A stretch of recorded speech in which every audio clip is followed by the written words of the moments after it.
Good morning sa ating lahat mga kaibigan. Andito na naman tayo sa ating usapang magmamanok po.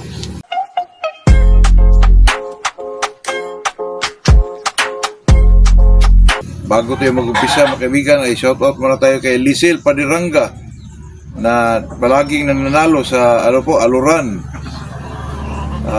Misamis Occidental. Ang gamit niya ay Rubicon 22 po. At saka itong si Ad from Tibal, Davao City. G. Anacion from Pasig. Oliver Carinya. Rockmoon Loft, Biliran Island. Tony Mahumot, Tani Mahumot. Kainta Rizal. At saka itong si Philip Gabisay. Ito ngayon mga kaibigan ay araw ng Sunday. Tayo po hindi nakapagsimba kanina kasi may mass ngayong hapon mga kaibigan dito sa amin kasi pista kasi mga kaibigan. Papalapit na pista po mga 3 days before siguro mga kaibigan. Kaya mamayang hapon na tayo magsimba. Kaya kailangan talaga natin yun mga kaibigan para naman gabayan tayo po sa may kapal mga kaibigan. Hindi tayo naman ay bilang kahit tayo ay hilig natin ay manok ay talaga naman pong hindi pwedeng hindi tayo magsimba mga kaibigan. Sa akin mga kaibigan, may nagtanong sa akin about sa yung golden boy natin na babae mga kaibigan na gusto daw niyang ipakita kung muli dito sa Tingnan nyo na lang doon sa mga kaibigan yung video natin sa yung ang pagkakaiba ng golden boy at 5 kid. Makita nyo doon mga kaibigan yung golden boy natin na po babae na medyo quality mga kaibigan kasi biruin nyo po mga kaibigan. Pag kayo, hindi kayo makakuha ng 5K po So kahit sa magilid-gilid mga kaibigan ay nasa 8K, 7K. Napakaswerte po ang makakuha doon mga kaibigan kasi nandiyan pa po, wala pa pong may nagtanong pero naghintay lang tayo mga kaibigan so makauna lang po. Pero yung natin mga kaibigan, yung pang-share natin, yung yung dalawang pares na golden boy po napakaganda doon mga kaibigan. At saka kasi alam nyo na pag medyo sisiw yung medyo makamura tayo pero ang lang sa sisiw mga kaibigan, hindi mo alam kung anong purmahan niya pag medyo malaki na po katulad nung sa nakuha ko kay Kakusa mga kaibigan yung golden boy 5K mga kaibigan medyo tayo doon mga kaibigan kasi paglaki niya nag-ibang kasi itong mga manok mga kaibigan lalo na pag 3 months old ba tapos pagdating ng 7 months mga kaibigan mag-iba po. Pero yung sa akin nakita ko mga kaibigan na talagang maganda yung golden boy na yan mga kaibigan kasi ang ama niya na yung isa rin na napadala natin sa sa parang yun mga kaibigan, parang Ilocos ba yun mga kaibigan, siya ang nagkasta dyan. Saka magandang manok din yun mga kaibigan, golden boy din. Kaya sa atin naman ay hindi naman tayo basta-basta magpadala mga kaibigan, lalo na pag video alanganin yung purmahan ayoko po ng ganun mga kaibigan kasi medyo nakakaano yun mga kaibigan, hindi naman pero parang mawala ang tiwala sa sa ating mga kaibigan magmamano po lalo na pagpadala ka ng medyo pangit mga kaibigan nakakahiya po yun mga kaibigan.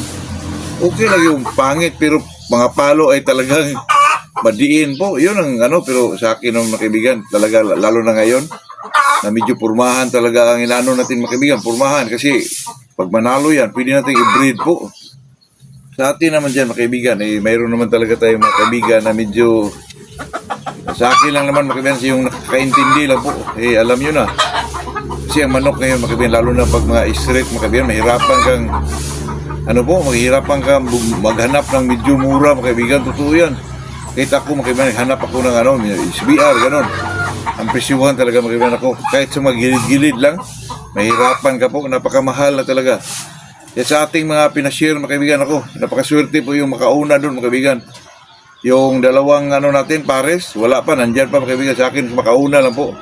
At saka yung dalawa nating pinashare na medyo talagang mga quality na mga kaibigan na kasi nakita nyo mga kaibigan yung natin na-produce mga kaibigan napakaganda po kasi malaman mo talaga yung medyo maganda ang ma-produce mga kaibigan kasi malinis tingnan yung mga sisiyo mga kaibigan, malinis po.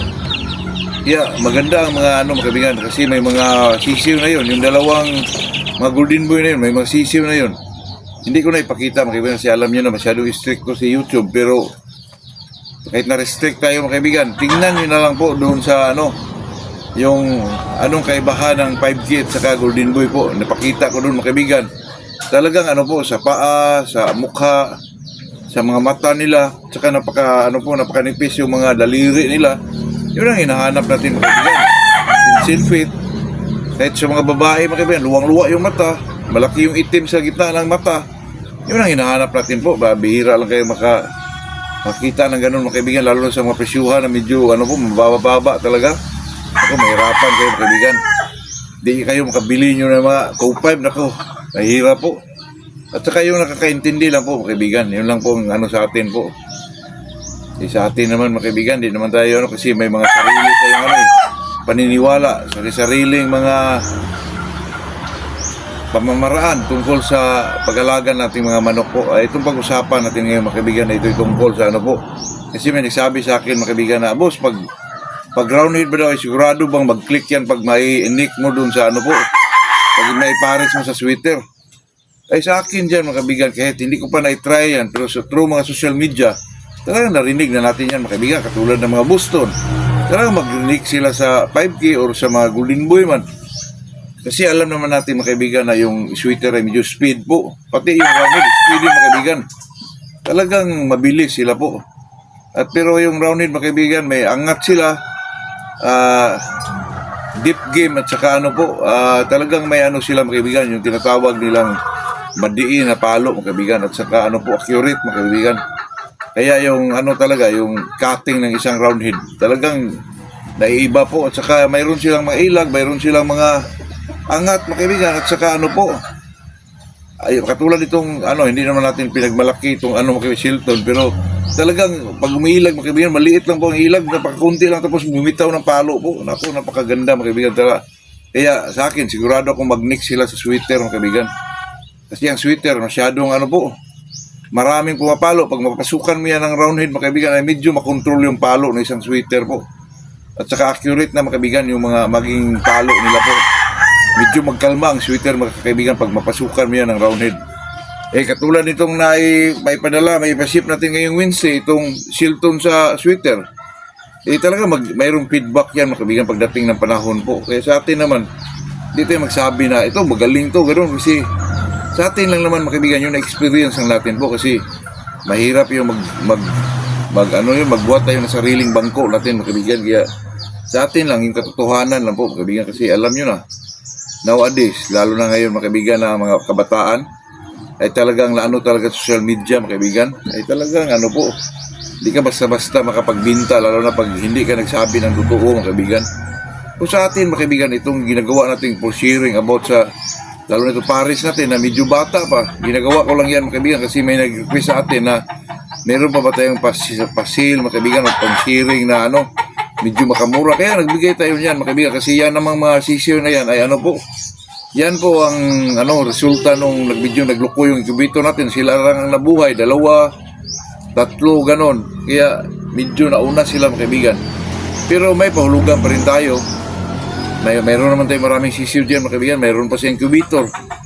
Yun po, hindi naman tayo mga kaibigan pag mag-share tayo, yun lang mga tira-tira lang, hindi po. Yun talagang magandang klase po at saka magandang manok mga kaibigan.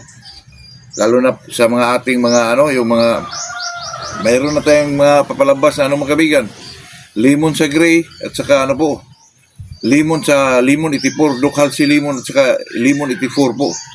Mayroon na mga kaibigan pero papunta maglimlim na po. Pero yung hinihintay na lang natin itong lemon sa gray po. Kasi maganda naman, alam naman natin yung lemon mga kaibigan, talagang matiming yun at saka mautak na manok. Plano ko rin cross sa ating Golden Boy mga kaibigan, itong lemon natin. Pero yung Shilton marami na po, medyo, kaya tayo mga kaibigan ay, tayo naman hindi nagyabang mga kaibigan na pag nakahawak tayo ng mga roundhead na manok, ay wala naman tayong ibang papuntahan dyan mga kaibigan, sweater lang talaga, sweater to kilso, ganon. Roundhead to kilso. Itong limon naman mga kaibigan, maganda din yan kasi parang din yung mga kaibigan, napasukan din sila ng katulad ng claret. Kaya claret naman natin, alam naman natin yung mga kaibigan, ang claret ay may roundhead din. Kaya medyo magpalabas din sila ng magaling na manok po. O sa akin mga kaibigan, pag mag-breed ako, ayoko po ng magaling kaagad. Gusto ko yung may mga palo talaga kasi Yun ang name of the game, mga kaibigan, yung palo talaga. Sa atin naman, mga kaibigan, ay itong mga sinasabi natin dito ay hindi naman tayo nagsabi na magpilit tayo sa isang tao na ito'y sundin. Sa atin lang naman, mga kaibigan, kung ano lang yung makita nila po, ayun lang po, mga kaibigan. Hindi naman tayo, pwede namang hindi sundin, pwede namang sundin. Nasa inyo lang yun, mga kaibigan, kasi tayo naman bilang isang content creator, hindi naman siguro tayo magsasabi dito, mga kaibigan, na kasama sa ating pag-aalaga po, kasi yung mga yung mga manonood sa atin, mga kaibigan, ay medyo ano din. Ako nga, mga kaibigan, dati yung nag-umpisa ako, kahit manood lang ay 2, 3, okay na ako doon, mga kaibigan, lalo na pag may comment, ako, masaya pa ako doon, mga kaibigan. Lalo na ngayon na medyo marami na tayong mga supporter, mga subscriber, kaya ako yung natuwa po nga hanggang ngayon, mga kaibigan. Pag umpisa hanggang ngayon ay nandyan pa po sila po. Kasi yun ang ano, mga kaibigan, yung ang bunga ng ano, mga kaibigan, yung tinatawag nating honesty po, at saka yung totoo lang sabihin natin, mga kaibigan. Yung topic natin, mga kaibigan, ay talagang, kasi commentin nyo na sigurado ba, busing, na pag ang roundhead, pag may cross mo sa sweater ay talagang maganda ng kalabasan. Depende din yun, mga kaibigan, kung healthy ba yung pagkakalaga mo o maganda ba yung mga patuka na binibigay mo. Kaya talagang magbunga yun, mga kaibigan, na magbunga yun ng medyo magandang klaseng manok po. Kasi paano yung maganda yung mga bloodline mo tapos hindi mo naman naalagaan ng gusto, wala din, mga kaibigan, basura pa rin po. Sa atin bilang isang magmamanok, mga kaibigan, kailangan talaga natin ng ano po, medyo mag-aral din kung ano yung mga dapat gawin, kasi nandyan naman yan sa social media, mga kaibigan. Nandyan si Mr. YouTube, palagi naman yan, mga kaibigan. Pero mas maganda yung medyo may mga kachikinto ka na medyo may edad sa iyo, mas may edad sa iyo, para naman makapulot ka ng medyo ano, mga kaibigan. Doon talaga mag-umpisa yun, mga kaibigan. Pangit naman yung tayo-tayo lang po, wala tayong mga kaibigan. Hindi, pumapasok nga tayo dito sa hilig natin para naman marami tayong kaibigan po. Dito kasi sa pagmamanok, mga kaibigan, dito talaga mag-umpisa yung friendship po. Kasi maganda naman yung talaga, mga kaibigan, na mas marami tayong kaibigan para marami din tayong maisiran, mga kaibigan. Kasi ito pagmamanok, kung puro ka lang laban, hindi ka na magbinta, ako, wala ka dyan, mga kaibigan, kasi alam mo naman yun na medyo may presyo itong magmamanok tayo. Pagpakain sa kanila, kung may tauhan ka man, ganun. At saka itong area natin, mga kaibigan, ako po yung nagpapasalamat, mga kaibigan, sa mga sumusuporta sa atin. Kasi malaking gastos talaga, mga kaibigan. Naumpisahan ko ng magpagbako doon. At saka wala pa tayong pambili ng mga tipi po, ganun. Talagang hinay-hinay lang tayo, mga kaibigan, para talagang makamit natin yung ano ang gusto natin. Hindi naman natin kinamit yung big time breeder tayo, maging kilala tayo. Sa atin lang naman, mga kaibigan, na masustain yung ano po, yung mga maibigay natin sa ating mga manok, mga kaibigan. Yun lang naman, mga kaibigan. Hindi naman yung magkapira tayo, ano. Sa atin lang ay masustain yung ano, makapaglaban tayo, makapag-share tayo sa ating pagbablog, pagka-content natin, para naman may mapulot yung mga medyo baguhan, mga kaibigan, yung mga baguhan, para naman para naman maganda yung ating ano po, maganda yung ating daloy sa ating ano po bilang isang magmamanok, mga kaibigan. Yun lang, mga kaibigan. Huwag niyong kalimutan ay ano po, nandyan pa yung pares natin na Golden Boy at saka yung mga babae na Class A, dalawa yun, mga kaibigan. Talagang magagamit niyo po yun, mga kaibigan. Dahil talagang ano yan, pinanindigan ko yan, mga kaibigan, na maganda yung resulta, yung mga Golden Boy ng babae po. Nako, hindi ko lang ipakita na dito, mga kaibigan, kasi ano na po, pabalik-balik na. Pero tingnan nyo dun sa ano, mga kaibigan, yung kaibahan ng Golden Boy at saka 5K po. Nandun yun, mga kaibigan, makikita nyo yung video na yun. Yun lang po, yun lang ating may share sa araw na ito. Happy Sunday sa ating lahat po. Good morning po.